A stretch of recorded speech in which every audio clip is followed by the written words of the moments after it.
If you're watching today's video and think, wow, things have changed, you'd be right. No, I didn't lose mass amounts of weight. No, I did not get a haircut, but I did pull the camera back to let you see our full, luxurious studio. And by luxurious, I mean it's the basement of my childhood home. Why? Because we got kicked out of our college and our normal studio because of COVID-19. But today, our videos come back to what they used to be because we got a green screen, which we will be unboxing and reviewing and setting up in front of you, our loving viewers. I can't wait any longer. Let's get into this box.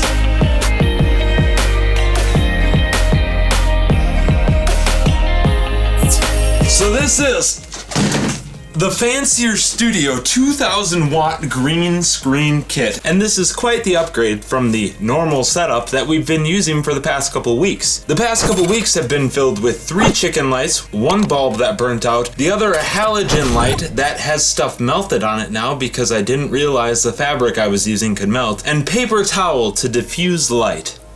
This will be an upgrade. To get into the package itself, I have a grip 6 belt because I don't have my normal unboxing knife that I did at school.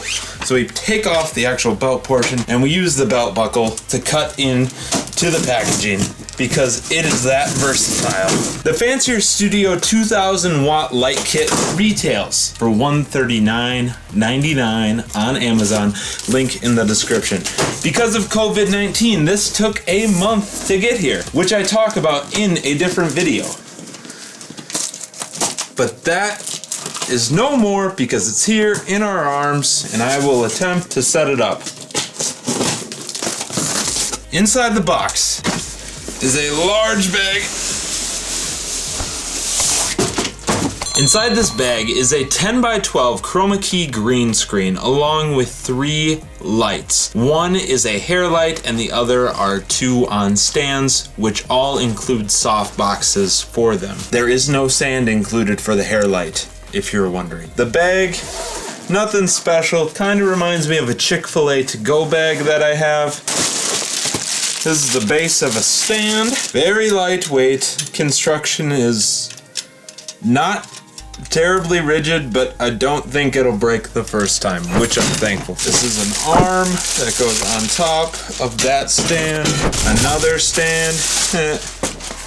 It's a standing ovation. I'm gonna guess inside of these are these soft boxes.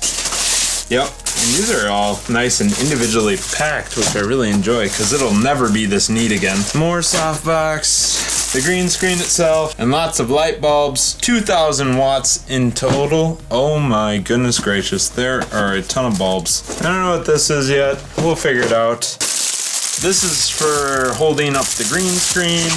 No idea what this one is. 7, 8 light bulbs, some poles. This box, they made this one white. Not really sure why.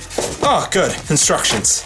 A quick reference guide. These instructions are surprisingly underwhelming for the amount of stuff that came in this package, but I'm sure we will figure it out. Now that we have everything unpacked, let's see if I can put some of this together so you can actually see what it looks like. At 2,000 watts and only $140 for the 10x12 green screen rather than a 6x8, we thought this was a pretty decent deal. Looking at the construction of the things that actually came in the packaging, I'm not overly impressed, but I'm also not surprised with the quality in a negative way. Like, I think it's worth the money at this point, especially for our situation. But I'm sure I'll actually have more to say about that once I actually get things put together. We're gonna see if I can put this together so you can actually see what things look like. Wish me luck. Here we go.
So, as much as I'd like to continue going on with setting up this stuff in front of you, I don't want to anymore. It's been 20 minutes and I'm figuring it out, but it has taken a while to set up these things. Now I want to take the time to actually talk about some things that I noticed about this product while going through the setup process. First off, the hair light is not the same lights as the other two lights. It is one large bulb, as you saw, instead of 4 smaller bulbs, which I didn't actually mind for setup. This is on an arm with a sandbag. You'll need sand to actually balance it. This whole softbox setup was very easy to set up. On the other hand though, the ones for the other 2 lights was a bit more difficult. They used Velcro inside for the second layer of light diffusion, which I didn't really like. I thought it should be hooks onto elastic personally, because that's what I've seen before. But the Velcro works, it's just not ideal for me. The light in general is more blue than I thought it would be. Our other lights have a more warm coloring to them, so we'll have to see how they actually mesh with this lighting setup, because I don't know exactly how we'll be using these to either light the green screen or light myself for the best shooting conditions. The worst thing I think about this product in general is the plastic clamps. I can just see those breaking really easily, so be careful not to over tighten them. One nice feature I did notice though was the off and on switch on the cords themselves, which I actually think could come in handy at some point. For the green screen, the cloth, very thick, doesn't seem like it's going to move much even if there is slight wind, but we're inside, so I don't know why that would happen. I'm gonna have to steam this and get all these lines out of it so that it's nice and silky smooth. There's lots to play with. This is much bigger than the area we shoot in, so that'll be nice to have this extra space for room and doing whatever. Those stands are a little bit bigger than the stands for the lights. As for traveling with this green screen, as you can see, there's a lot of moving parts that would have to be put back together and back into this case, which I don't think is a very great idea. So this case will be good for like moving it every once in a while, but I wouldn't recommend having to travel regularly with this setup. It could be a little bit of a hassle. I plan on keeping all the boxes and the foam to go back into this bag, so when I move eventually from this house into my normal living space for my real job after graduating college, and the studio will be just the same with our normal background. But that's all we have for today, folks. Thanks for watching our new green screen setup. It is much better than my previous attempt of using this tablecloth, but you know, things happen. If you enjoyed the video, don't forget to drop it a like and also click that subscribe button so you don't miss out on any future content. If you have any questions about this video or about any of our videos, or maybe something that you think we can answer, please comment that below. We'll see you in the next one. Thanks for watching. Bird out.